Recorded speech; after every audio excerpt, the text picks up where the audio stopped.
Okay, let's dive deep. We're taking on the incredible life story of Niki Lauda today.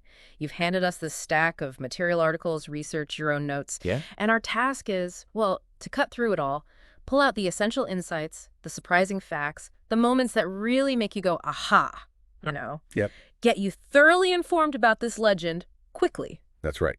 And we're looking to understand more than just the chronology of his life and career. The sources let us explore the why, the motivations, the resilience, the sharp mind behind the racer and the businessman. Yeah. It's about getting to grips with the layers of his journey, really, from those early kind of gritty beginnings to becoming this global icon who conquered multiple fields. So let's rewind right to the start then. Andreas Nicholas Lauda, born into a very different world than the racetrack, Vienna, 1949, from a wealthy family deep in the paper manufacturing business. Yeah, his grandfather, Hans Lauda, was a pretty significant industrialist. Yeah. But what's fascinating right away from the sources is despite this privileged background, his chosen path, racing, was met with, well, serious disapproval from the family. Oh, absolutely. It wasn't just a gentle suggestion to reconsider. The sources say it escalated into an ongoing feud, and he actually ultimately severed contact with them to pursue racing. Wow. It highlights this fierce independence right from the very beginning. That level of commitment, walking away from that whole world just to chase speed, how did he even begin to fund it without that family support? Well, he started, traditionally enough, karting, then Formula V, Hmm. moving into private sports cars, Porsche and Chevron in the late 60s. But his career sort of hit a wall there. He needed to get into the faster, much more expensive formulas. And this is where we see that famous scrappy determination really kick in, isn't it? The bank loans. Absolutely, and this is a key detail the sources really highlight. He took out a substantial bank loan, 30,000 pounds initially, which, I mean, that was a huge sum back then. Dude, And crucially, he secured it with a life insurance policy. Think about that. he literally used his own life as collateral. Exactly. To pay for a seat with the March team in European F2 and F1 in 71 and 72. That is just an extraordinary bet on himself. So he then moved to BRM in 1973 using another bank loan, I So gather. another bank loan. And Yeah. he showed flashes of real speed with BRM. The P160E car was apparently pretty good, quite easy to drive, but the team itself was, well, in decline. Hmm. The sources note it suffered from reliability issues, and the engine, it was a V12, but it just lacked competitive power compared to, the rivals. But even so. Even so, despite those limitations, he was running well, like being P3 at Monaco, one of the toughest circuits before mechanical failure struck again. Gearbox, I think it was. So even in a struggling team, he was doing enough to get noticed, and specifically noticed by Enzo Ferrari. How did that connection happen? It was actually his BRM teammate, Clay Regazzoni, who was returning to Ferrari for 74. Apparently, when Enzo Ferrari asked Clay about Lauda, Regazzoni gave this really strong recommendation, praising Lauda's analytical approach and, well, his feed. And his performance, like that Monaco run, backed it up? Exactly. That recommendation, combined with his evident talent, landed him the drive with Ferrari in 1974, which, what a relief, finally paid him enough to clear those daunting bank debts. A turning point in every sense. And Ferrari themselves were kind of in a bit of a slump in the early 70s, weren't they? They were, but with Lauda joining Regazzoni and Luca di Montezemolo restructuring the team, 1974 really became a year of resurgence for the Scuderia. And Lauda's impact was, well, immediate. Second place on his Ferrari debut in Argentina, Yep. and then winning just 3 races later at the Spanish GP. That was Ferrari's first Grand Prix victory since 1972. He really was the catalyst for their return to form. He certainly brought a new level of focus and analytical rigor.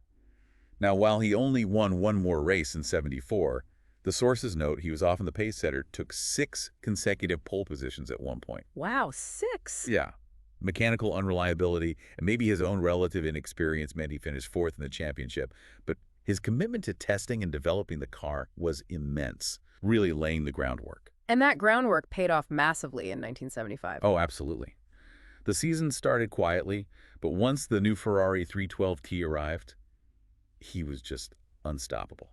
Won 4 out of 5 races in the middle of the season. Incredible run. He sealed his first world championship at Monza, the Italian Grand Prix, which was fittingly won by his teammate Regazzoni, also clinching Ferrari's first Constructors' Championship in 11 years. Just a dominant season for him and the team. He also did something pretty remarkable at the Nürburgring in 75, didn't he? Uh, Before he 76. did. He became the first driver ever to lap the notorious Nürburgring Nordschleife, that monster 23-kilometer circuit nicknamed the Green Hell, in under 7 minutes. Under 7 minutes on that track. Yeah, an incredible demonstration of raw speed and bravery on what was widely considered the world's most dangerous track. Speaking of his character, the sources mention something quite unique about what he did with his trophies. Ah, yes, a classic Niki Lauda detail. Apparently, he'd just give his trophies away to his local garage. Seriously? Yeah, use them in exchange for car washes and servicing. Practicality over sentimentality, every single time. Only Niki. Right, so 1976 starts, and he's just continuing that dominance. Complete dominance. He won 4 of the first 6 races, finished second in the other 2. By the time they got to the British Grand Prix, his points lead was huge, more than double his nearest rivals. A second world title looked almost guaranteed. But the Nürburgring loomed again, and this time he actually tried to rally the drivers against racing there. Yes, and this really shows his analytical mind overriding that pure racer instinct, I think. A week before the 1976 German GP, he tried to organize a boycott among the drivers. Why? What were the main concerns? His concerns were purely safety-based. He highlighted the circuit's massive length, the lack of sufficient fire marshals, medical equipment, and emergency vehicles needed to cover it adequately. 23 kilometers. It's huge. And the sources point out this chilling fact. 3 drivers who started that race later died in F1 incidents. Price, Peterson, DePayer. It just underscores the inherent dangers of that era. He saw the risk clearly, but the boycott didn't happen, No, a majority of the drivers voted against it, and the race went ahead. leading tragically to the event that would define so much of his public image and, well, his later life. August 1st, 1976. On the second lap of the German Grand Prix at the Nürburgring, his Ferrari went off track just before the Bergwerk corner, hit an embankment, burst into flames, and then was hit by Brett Lunker's car. And he was trapped inside that burning car. He was, for what must have felt like an absolute eternity. The sources detail this harrowing rescue by fellow drivers who stopped Arturo Merzario, Brett Lunger, Guy Edwards, and Harold Ertl. Heroes, really. Absolutely. It was Arturo Merzario who managed the crucial act of actually pulling him from the wreckage. Lauda himself described it powerfully later, saying trying to unbuckle his seatbelt while the car was crushed and on fire was incredibly difficult. But once it was open, Merzario pulled him out like a feather. Like a feather. God, what an image after that inferno. The immediate aftermath was just devastating. Severely so. He suffered extensive burns to his head and hands. Critically, he inhaled hot, toxic gases that caused severe damage to his lungs and blood. And the helmet. Yeah, the sources mentioned that a modified helmet he was using that day didn't fit quite right and apparently slipped off on impact, leaving his face cruelly exposed to the fire. He was conscious initially, I read, but his condition rapidly worsened. Yes, he later fell into a coma in the hospital. Things were so bad he was actually given the last rites by a priest. It was incredibly touch and go for days. The physical scars were, of course, permanent, lifelong. Absolutely. Extensive scarring on his head, lost most of his right ear, his hair, eyebrows, eyelids. But being the pragmatic person he was, he chose to limit reconstructive surgery, primarily to just restoring the functionality of his eyelids. And the famous red cap then became just an inseparable part of his image? It did. Initially, it was just to cover the scars on his head. But Niki, ever the businessman, quickly turned it into a commercial opportunity. He signed these lucrative advertising deals for the space on the cap. Really? How much? In one interview, he mentioned being paid 1.2 million euros a year for the space by just one advertiser alone. Wow. From using life insurance as collateral to cap sponsorship. It's quite an arc. It really is. But then came the almost unbelievable comeback. How soon was he back in a race car? It seems impossible. Shockingly soon, he missed just 2 races. 6 weeks after that horrific crash, still visibly injured, bandaged, he returned at the Italian Grand Prix at Monza. 6 weeks. He admitted later to being absolutely petrified getting back in the car, but he raced and finished 4th. The sources recount these graphic details, like journalist Nigel Roebuck seeing him in the pits after the race, peeling blood-soaked bandages from his scalp. Oh my God. The courage required is just almost incomprehensible. And this comeback happened right in the middle of that intense championship battle with James Hunt. Exactly. While Lauda was recovering, his friend and rival James Hunt mounted this massive points charge.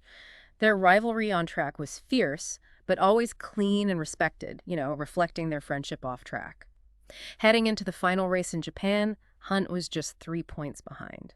And that final race in Japan, infamous for the weather, torrential rain. And Lauda pulled out after just 2 laps. He did. He felt the conditions were just too dangerous to continue. He later explained a really deeply personal reason. The damage to his tear ducts from the fire meant his eyes watered excessively in the rain, and crucially, he couldn't blink properly. Ah, I see. So his vision was severely impaired. Racing at speed in those conditions was, for him, an unacceptable risk. A calculated decision then, made under immense pressure, Right. and with his personal experience of risk clearly, front of mind. Absolutely. And that decision meant James Hunt finished third in the race, which was just enough to secure the championship by 1 single point. 1 point. A dramatic, wet, and controversial end to that incredible 1976 season. But that decision in Japan, that really soured things between him and Ferrari, didn't it? It significantly strained his relationship with Enzo Ferrari and the team. He stayed for 1977, and he did win his second championship, but it was a difficult year. How so? Well, he won through consistency more than outright pace, and he reportedly really disliked his new teammate, Carlos Reutemann. He felt Ferrari had brought him in during his recovery as potential insurance, which he saw as a lack of faith. Right. A bit of a slight. Exactly, and he didn't even finish the season with them after clinching the title. No, he left right after securing the championship at the United States Grand Prix at Watkins Glen. His departure was apparently triggered by Ferrari deciding to run Gilles Villeneuve in a third car at the upcoming Canadian GP. Lauda felt that was disrespectful, or maybe a sign they were already moving on. So from Ferrari, he made that high-profile move to Brabham for 1978. He did, reportedly for a huge salary. Sources mention $1 million, which was massive then. But his 2 seasons with Brabham, run by Bernie Ecclestone, were generally less successful than his Ferrari years, despite some strong results when the car actually finished. And this is where the famous, or maybe infamous, fan car makes its appearance. Ah, yes, the radical Brabham BT46B. It had this large fan at the back, ostensibly for cooling, but really designed to suck air from under the car, creating massive downforce. Did it work? Oh, it worked. Lauda drove it to victory on its only race appearance at the Swedish GP, but it was quickly withdrawn. Why withdraw it if it won? It seemed like a game changer. Well, there were protests from other teams arguing about its legality, but also, crucially, because Brabham team owner, Bernie Ecclestone, was heavily focused on acquiring the commercial rights to Formula One at the time, and probably didn't want to provoke a major political battle over the car. Ah, the bigger picture for Bernie. Exactly. Plus, the Brabham team also struggled with the wide Alfa Romeo flat 12 engine they were using. It made it difficult to effectively implement the new ground effect aerodynamic designs that everyone else was developing, which relied on narrow Venturi tunnels under the car. So 79 sounds like it was even more challenging at Brabham then. It was a really tough season. They tried different engine configurations, but Lauda had numerous retirements and generally just lacked competitive pace in the championship races. Did he have any success that year? He did find some success outside the championship. He won the non-championship Dino Ferrari GP, ironically, and also the single-make BMW M1 Pro Car Championship, driving for Ron Dennis's Project 4 team. Interesting connection there with Ron Dennis, and then in September 1979, he just stopped during practice. That's right. During practice for the Canadian Grand Prix, he simply pulled into the pits and told Bernie Ecclestone he lost the desire, that he no longer wanted to continue the silliness of driving around in circles, retired on the spot. Retirement number 1. And he immediately jumped into his next big venture, didn't he? He had instantly focused his energy on founding his own charter airline, Lauda Air. So race driver to airline entrepreneur, but that wasn't the end of the F1 story, of course. He came back. He did, after a 2-year break, returned to Formula One with McLaren in 1982. And the sources state he was lured back by this incredibly lucrative deal, reportedly $3 million, which was an unprecedented salary at the time. Wow. But he had to prove he still had the speed after being away for 2 years. Oh, definitely. Particularly to the main sponsor, Marlboro. But after a successful test proved he was still quick, he pretty much dispelled any lingering doubts by winning his 3rd race back, the Long Beach Grand Prix in the U.S. 3rd race back, straight to a win. Incredible. And he immediately reestablished himself, not just as a driver, but as a sort of a voice for the drivers, too. Yes, absolutely. He took a leading role in the driver's strike before the opening race in South Africa that year. The issue was this new super license requiring drivers to tie themselves exclusively to their teams, which Lauda recognized would severely weaken their collective bargaining power. Smart. Very. Most drivers, led by Lauda, actually barricaded themselves in a hotel until a compromise was reached.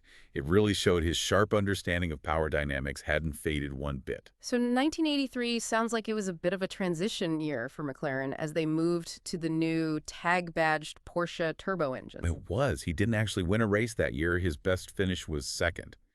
But the sources highlight his influence behind the scenes. He used his position to push McLaren to build an interim car, getting crucial early testing done on the new, powerful turbo engine. That really set them up for future success. He nearly won the final race in South Africa in that transitional car action. Right, laying the groundwork again. And then came 1984. Wow, what a championship battle that turned out to be. Incredible. His third world championship, famously beating his teammate, Alain Prost, by the narrowest margin in F1 history. Half a point. Half a point. How did that happen? That half point was because the 1984 Monaco Grand Prix was stopped early due to torrential rain, and so only half points were awarded for that race. Monaco again. And teammates. Prost was incredibly quick. Did Lauda even want him as a teammate? Well, initially, no. The sources suggest he saw Prost as a really significant threat. But as they worked together, they apparently developed a pretty good working relationship. Lauda later said that having a teammate as talented and fast as Prost was actually a huge motivator for him. Even though Prost won more races in 84, 7 to Lauda's 5, I think? Yes. Prost won 7 to Lauda's 5. Prost was generally quicker in qualifying too. But Lauda's calculated, consistent approach, his ability to finish races and score points, even on off days, that paid off. How did he seal it? His championship was sealed in the final race in Portugal with a vintage Lauda drive, started 11th, managed the tires and fuel perfectly, set the fastest lap, and worked his way methodically up to second place, which was exactly what he needed. Amazing calculation. And that year also saw his only win at his home race, the Austrian Grand Prix, the only time an Austrian driver has ever won their home GP. Huh. So 1985 ended up being his final season, and it wasn't quite as successful. No, it's quite disappointing, really. He had 11 retirements from the 14 races he started and missed others due to injury, including a broken wrist he got in a practice crash. Ouch. But he did manage one final victory before retiring for good, right? He did. A final masterclass win at the Dutch Grand Prix, holding off a charging Alain Prost right at the end. He announced his permanent retirement at the Austrian Grand Prix later that year. His final race was in Adelaide, Australia, where he was actually leading before, unfortunately, retiring with brake failure. A shame to end that way, but still leading. Keke Rosberg replaced him at McLaren in 86. That's right. So, racing career truly over this time. But Niki Lauda's energy, it didn't just disappear, did it? It went into other ventures, particularly aviation, which seems to have been a huge part of his life. Oh, absolutely.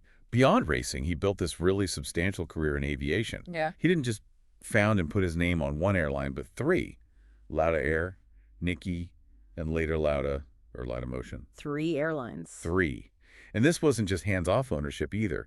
The sources note he held an airline transport pilot's license himself and would occasionally act as captain on his own airline's flights. From one kind of high-speed cockpit to another, he also returned to F1 in management roles later in life. He certainly did. He had stints as a consultant at Ferrari back in 1993, and he was team principal at Jaguar from 2001 to 2002.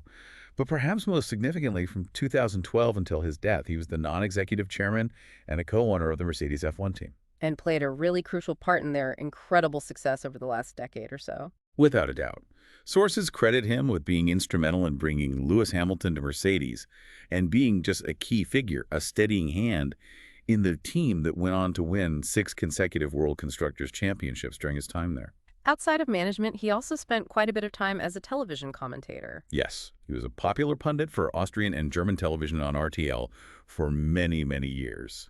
It's probably worth noting that the sources do mention one controversial incident where he faced criticism for using a derogatory term, Polak, to describe Robert Kubica on air back in 2010. Right. And his personal life also had its own significant challenges and moments of remarkable resilience, particularly regarding his health stemming from the crash. Absolutely. He was married twice, first to Marlene Naus and later to Birgit Wetzinger. He had 4 children, Matthias, who actually followed him into racing for a time, Lucas, and then twins Max and Mia with Birgit. And there's that incredible story about the kidney transplant. Yes, a really powerful story of resilience off track After a kidney transplant from his brother back in 1997 eventually failed, his second wife, Birgit, donated one of her kidneys to him in 2005. Just another layer of incredible human resilience in his story.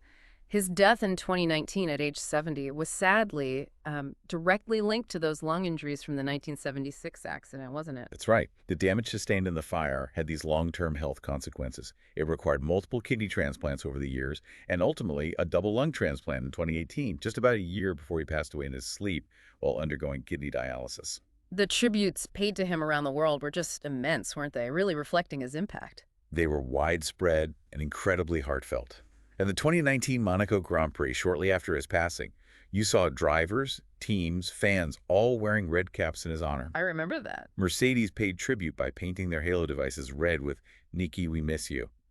Drivers like Lewis Hamilton and Sebastian Vettel wore special tribute helmets. Hamilton dedicated his victory in that race to Lauda, just a huge outpouring. And his funeral in Vienna was a massive event. It really was. Attended by prominent figures from both the F1 world and Austrian politics, which is a testament to his wide-reaching influence. And in a final poignant detail, the sources mention he was buried in his 1974 to 1977 Ferrari racing suit. Wow. He collected a few nicknames over the years, too, didn't he? Something about. Yes, he was often referred to as the Rat Mm-hmm. or Super Rat, apparently because of his prominent teeth. He seemed to take it in stride, though. He also shared his incredible story in books, I believe. He did. He wrote 5 books, I think, most notably To Hell and Back, which, as you'd expect, chronicled his horrific crash and his defiant return to racing. And his life and that rivalry have been captured in popular culture quite a bit. Oh, definitely. Most famously in the 2013 film Rush, which focused on that intense 1976 season and his rivalry with James Hunt. Daniel Bruhl played Lauda brilliantly, and Lauda himself actually had a brief cameo at the end. Did he comment on the film? Or an under? He did comment on Hunt after his friend's death. He said he wasn't surprised by Hunt's early passing, but was deeply saddened, considering Hunt one of the very few people he genuinely liked, respected, and interestingly, the only one he'd ever envied. Envied. Huh. Yeah. He also appeared in an episode of the documentary series Mayday about the investigation into the Lauda Air Flight 004 crash. In it, he stated that running an airline was actually harder than winning 3 F1 championships. That's quite a statement. Isn't it? And he's even depicted apparently in the recent Senna miniseries. Plus, of course, he cemented his place in motorsport history officially. Hall of Fame, yes. Inducted into the International Motorsports Hall of Fame back in 1993. Just an extraordinary life, packed with achievements across so many different demanding fields. So, looking back at everything these sources have allowed us to explore, Niki Lauda truly was this remarkable, multi-talented figure who seemed to defy every obstacle thrown at him, from his family's disapproval to surviving an inferno to achieve success at the very highest levels of both racing and business. And that unique F1 record, the only driver to win the world championship for both Ferrari and McLaren, that just speaks volumes. It really does. And these sources, they really peel back the layers beyond just the headlines, don't they? You see the incredible determination needed to fund his own path against the wishes of his wealthy family. The near superhuman courage shown in that comeback after the Nürburgring, and then that sharp analytical business mind that not only built airlines but remained this powerful force influencing Formula One management right at the highest level, right up until the end. So what stands out most to you from this story? Something for, you listening to take away? For me, it's his relentless pursuit of goals, yes, but maybe more uniquely, his ability to analyze risks so clearly, whether that's on a racetrack or in the incredibly complex world of aviation, and still take calculated, often really brave chances. Right. And of course, just that sheer unwavering resilience in the face of both devastating physical trauma and major professional setbacks. It really makes you consider how that defining moment, the crash, might have shaped everything that came after. Exactly. And this raises an important question, maybe, for you to think about. How did the physical and mental scars of that 1976 accident truly shape the rest of his career and his approach to both racing and business? Was that calculated driver somehow transformed by the trauma? Or was that deep analytical mind always there, simply amplified by what he survived and overcame? Something definitely worth mulling over as you process his incredible story.